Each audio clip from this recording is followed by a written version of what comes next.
औज़ुबिल्लाहिमिनश्शैतानिर्रजीम बिस्मिल्लाहिर्रहमानिर्रहीम। This is Syed Ahmed Mujtaba advocate high court और आप देख रहे हैं universe of law by Ahmed Mujtaba. Viewers, आज हम डिस्कस करते हैं एक ऐसे लॉ के बारे में जो कि लॉ हमें परमिशन देता है कि अगर किसी मुर्दे को दफना दिया जाए, अगर कोई आपका रिश्तेदार, आपका घरवाला या कोई दोस्त अहबाब जिसकी डेथ हो गई और आपने उसको आफ्टर दी प्रेयर और उसको दफन कर दिया और दफनाने के तकरीबन आपको कुछ अरसा बाद 2 महीने बाद, साल बाद पता चलता है कि हमारा ये जो दोस्त या रिश्तेदार था, उसकी जो डेथ थी वो नेचुरल नहीं थी और उसको हमने दफन कर दिया है। तो अचानक जब आपको ये बात सामने आती है, ये बात फैक्ट सामने आता है, तो कानून हमें इस बात की इजाज़त देता है कि उसकी हम कब्र कुशाई करवा कर उसकी कॉज़ ऑफ डेथ का पता कर सकें और कॉज़ ऑफ डेथ का पता करने के बाद जब वो शख्स की कॉज़ ऑफ डेथ सामने आ जाती है, तो हम मुतल्लका जो भी उसका मुजरिम है, उसको सज़ा दिलवा सकें। तो ये जो सेक्शन है वो सेक्शन 174, 175, 176 सीआरपीसी जो है वो इसके साथ डील करता है कब्र कुशाई के साथ। इसके तहत एप्लीकेशन मुतल्लका मजिस्ट्रेट को दी जाती है, जिस मजिस्ट्रेट के एरिया में वो कब्रिस्तान मौजूद होता है, वो कॉज़ ऑफ डेथ को पता करने के लिए कब्र कुशाई की परमिशन देता है। अगर आप अपने तौर पे जो है वो कब्र को खोलने की कोशिश करेंगे तो ये एक जुर्म है, जो कि ट्रेसपास टू बरियल प्लेसेस होगा, जो कि आप किसी भी ऐसी जगह को अपने तौर पे नहीं इस्तेमाल कर सकते, ना ही उस जगह को खुदाई कर सकते हैं, तो उसमें कानून की गिरफ्त में आप आ जाएँगे। लेकिन इस अमल को जब आप कानूनी तौर पे करेंगे, तो फिर जो है वो बाकायदा तौर पे पुलिस भी हरकत में आएगी और इसका तरीकाकार ये है कि आप मुतल्लका मजिस्ट्रेट को दरख्वास्त देते हैं। मुतल्लका मजिस्ट्रेट जो है पुलिस से रिपोर्ट तलब करता है। पुलिस से जब रिपोर्ट तलब की जाती है, तो वो रिपोर्ट में ये बताते हैं जी बिल्कुल ये हमारे कब्रिस्तान जो हमारी ज्यूरिसडिक्शन में मौजूद है, उसमें ये कब्र मौजूद है और इस मुर्दे को, इस नाम के बंदे को फलाँ डेट को दफन किया गया था। उसके बाद मुतल्लका मजिस्ट्रेट जो है वो पुलिस से रिकॉर्ड तलब करने के बाद फैक्ट्स देखती है और फैक्ट्स देखती है जब उनके सामने ये चीज़ें रखी जाती हैं या अगर किसी शख्स ने इंकशाफ किया है, उसका एफिडेविट या उस शख्स को भी कोर्ट में पेश किया जा सकता है। वो आगे अपना बयान रिकॉर्ड करवाता है, जी बिल्कुल मेरे सामने इस शख्स को ज़हर दिया गया था या मुझे इल्म था कि फलाँ शख्स ने इस मरने वाले को ज़हर दिया या उसने इसके गला दबा के इसको मारा है या कोई भी ऐसा काज़ जो है जिसकी वज़ह से उसकी डेथ हुई है, ये चीज़ मेरे सामने हुई है।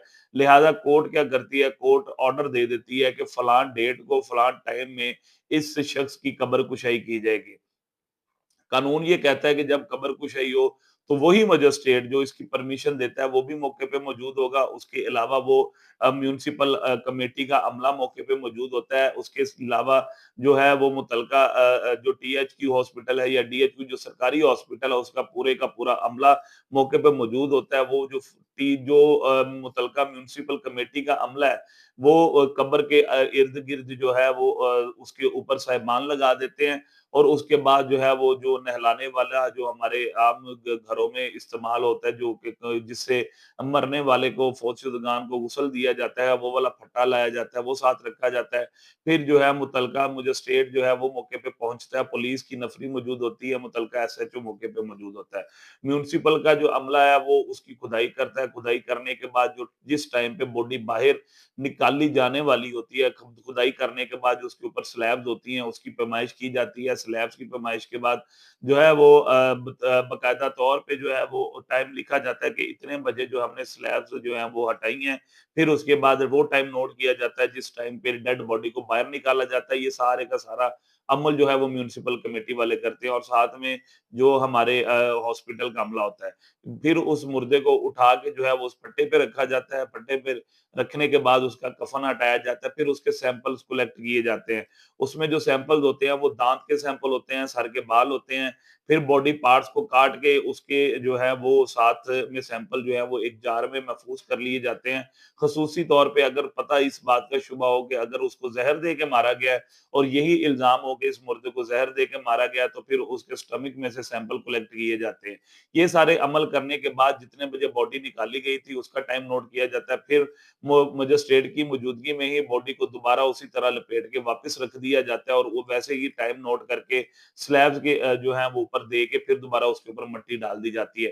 तो ये सारा जो अमल होता है इसको हम एक्सहूमेशन ऑफ बॉडी कहते हैं, यानी कि आफ्टर द डेथ और after the buried of that person के जब इंसान को दफना दिया जाए फिर कब्र कुशाई करके उसकी जो है वो बाकायदा तौर पे सैंपल्स कलेक्ट किए जाते हैं और कलेक्ट करने के बाद वहीं पे ही उसको दोबारा दफन कर दिया जाता है। कुछ लोगों का ये भी सोचना है, कुछ लोग ये समझते हैं वो बॉडी पार्ट्स को उठा के जो है वो अपने हॉस्पिटल का अमला साथ ले जाता है। जी, बिल्कुल ऐसा होता है, लेकिन रेयर केसेस में जिसमें जो है वो बॉडी को दफन हुए हुए कुछ 10 या 20 साल गुजर जाते हैं और उसकी हड्डियां मौजूद हों, तो फिर उन हड्डियों को कलेक्ट करके जो है बतौर सैंपलिंग मुतलका फोरेंसिक में लैब में भेजा जाता है, ताकि उससे से ज्यादा जो चीजें हैं और हकायक सामने ला सकें। कानून ये कहता है कि कोई भी जो डेथ है उसकी कॉज खत्म नहीं होती। इवन के हमारे पाकिस्तान के अलावा बाहर के जितने ममालिक हैं, उनकी भी जजमेंट्स मौजूद हैं कि जब भी कोई शख्स मरता है तो अपना जो जिस तरीके से उसको मारा गया है वो भी उसके साथ दफन हो जाता है। खास तौर पे जो ज़हर देने वाला अमल होता है उसमें कभी भी ऐसा नहीं होता कि वो जो ट्रेसेस हैं वो खत्म हो जाएँ। कोई भी शख्स अगर ये सोचता है कि वो उसको किसी बंदे को ज़हर देके मार देगा या किसी भी तरीके से मार देगा, तो उसको जब वो उसको दफना दिया जाए या 20 साल गुज़र जाएँ या 10 साल गुज़र जाएँ, तो उसके बाद उसकी कॉज़ ऑफ डेथ का पता नहीं चलेगा। तो ऐसा नहीं होता, क्योंकि फोरेंसिक साइंस जो है वो बहुत ज़्यादा तरक्की कर चुकी है और ऐसे जो लोग हैं उनकी जो भी अमल है वो सामने आ जाता है और ज़हर के जो ट्रेसेस होते हैं वो तो मोस्टली उस मिट्टी के अंदर से ही मिल जाते हैं जिस मिट्टी में उसको दफन किया जाता है। तो ये सारा प्रोसीजर था जो कब्र कुशाई का। और इसके अलावा अगर मिसाल के तौर पे पुलिस को कोई ऐसी लावारिस लाश मिलती है जिसकी जो डेथ हो चुकी है और उसके वारसान नहीं होते, तो पुलिस भी अपनी 174 की कार्रवाई करती है।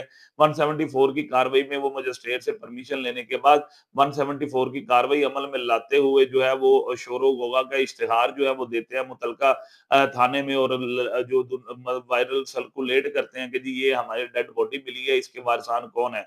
अगर तो वो कत्ल किया होगा तो वो फिर उसकी वैसे ही पोस्टमार्टम करवा लेते हैं फौरन, और अगर वो कत्ल नहीं किया होगा, लावारिस लाश होगी, उसकी 174 की कार्रवाई करके पुलिस जो है उसके जो सैंपल्स वगैरह कलेक्ट करके उसको दफना देती है। तो ये सारा प्रोसीजर होता है कब्र कुशाई का। इसी तरह मेरे वीडियोस देखते रहिए। इंशाल्लाह अगली वीडियोस में मज़ीद हम लॉ को जानने की कोशिश करेंगे। बहुत शुक्रिया। Thank you. अल्लाह हाफ़िज़।